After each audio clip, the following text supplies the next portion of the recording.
All right, what's going on? Welcome to Insight with Irv. This is going to be the most important list you're going to create. A lot of people think that the most important list that they're going to create is a to-do list.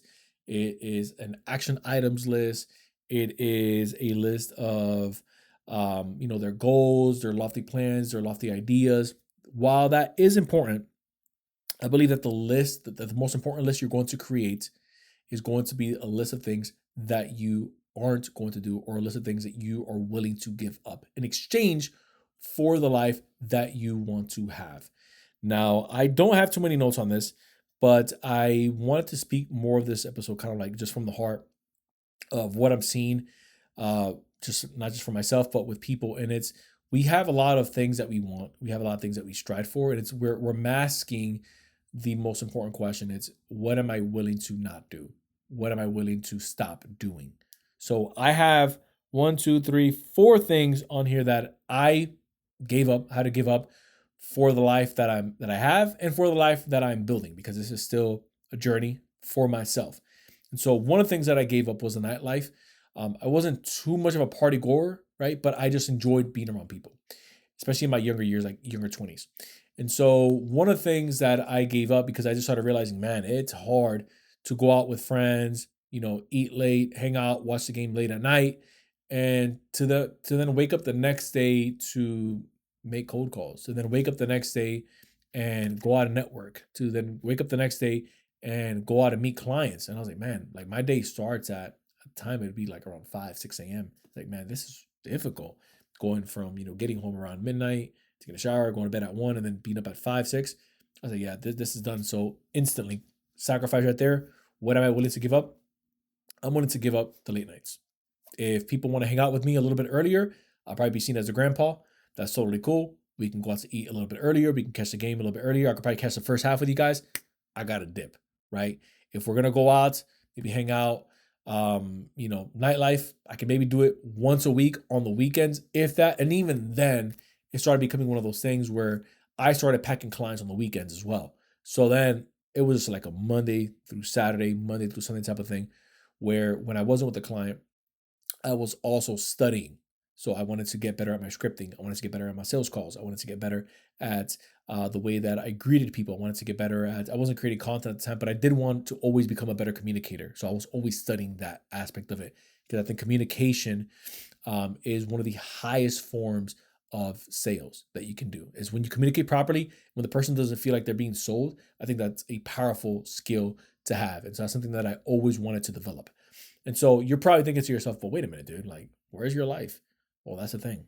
I was willing to trade the life that I had for the life that I wanted.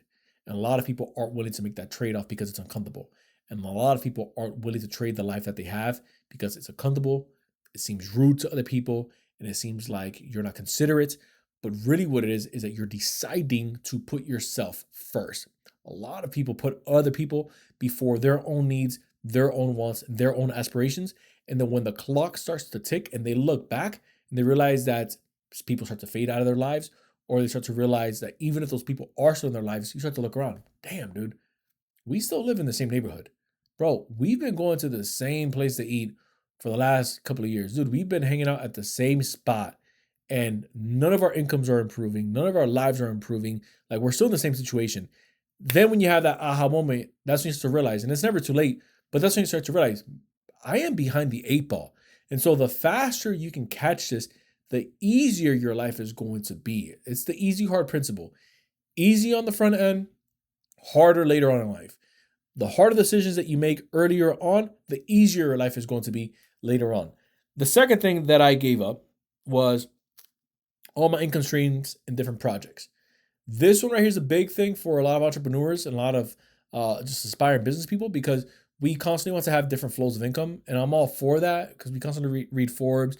The average millionaire has 7 streams of income. Yes, but they got good at one thing. And so you want to get good at one thing that just blows up the amount of money that you make. And then you want to start reallocating your funds into different ventures. I have a pet peeve with people that say that they want to buy businesses. And I deal with this a lot. So I'm kind of like venting to you here. I want to buy this business, but I've never ran a business. And it's like, dude, you're going to get wiped out. How about you go out first? You learn a little bit more about business, whether it's opening one, failing, opening another one, taking it a step further, lasting a little bit longer, and then think about opening a business. You're going to get yourself hurt thinking that you can just jump into something that's already up and running without you ever having managed anything at that level. The third thing that I gave up was control my business, which we're giving up little by little, day in, day out. And then lastly, hanging out with certain people in certain places. Now, again, that's just like 4 items of things that I gave up. I really just wanted to create this episode for you to challenge you on, look, what are some things that you want to give up? Like, is it alcohol on your list? Do you want to give a fantasy draft, right? Like maybe you're a fantasy guy and you're constantly playing NFL fantasy. You know more about the stats of the players and more about their lives than your own weaknesses. You know more about a player's weaknesses than your own strengths. You know more about a player's tendencies than your own tendencies. That's a scary place to be. Now, if it means that you're going to momentarily miss out on, these instances where your friends gonna be like, man, dude, you missed the game, or dude, you missed a wild one. That's cool, man. Like, I'll catch the replay, I'll catch the recap. I'm out here working on some stuff. Like I'm working on myself. I'm building up my self-awareness. I'm building up my business acumen. I'm reading books. I'm putting myself into uncomfortable situations. You want to put yourself into doses of adversity and into self-inflicted adversity. Because that means that you're deciding to, I want to put myself into an uncomfortable situation where it's a little painful.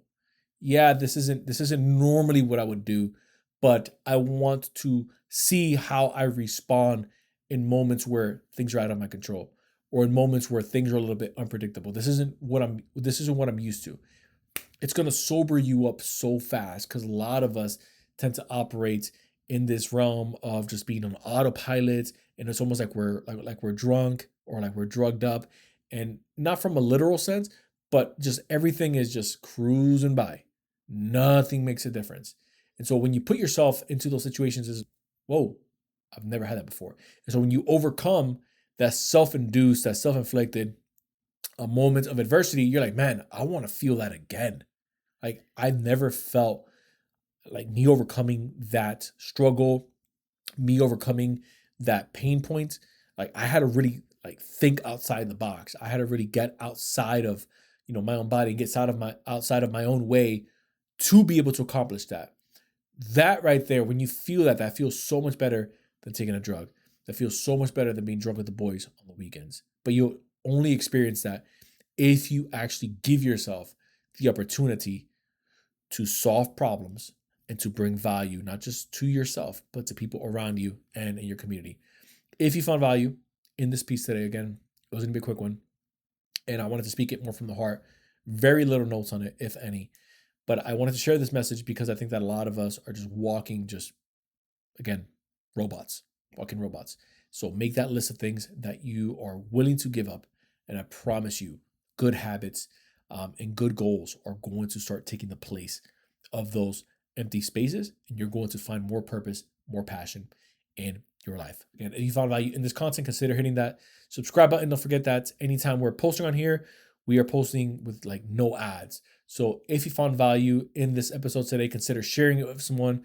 Consider leaving us a 5-star review because it does help this channel and this podcast reach a larger audience. But other than that, I appreciate each and every single one of you guys. Until next time, I will see you in the next episode.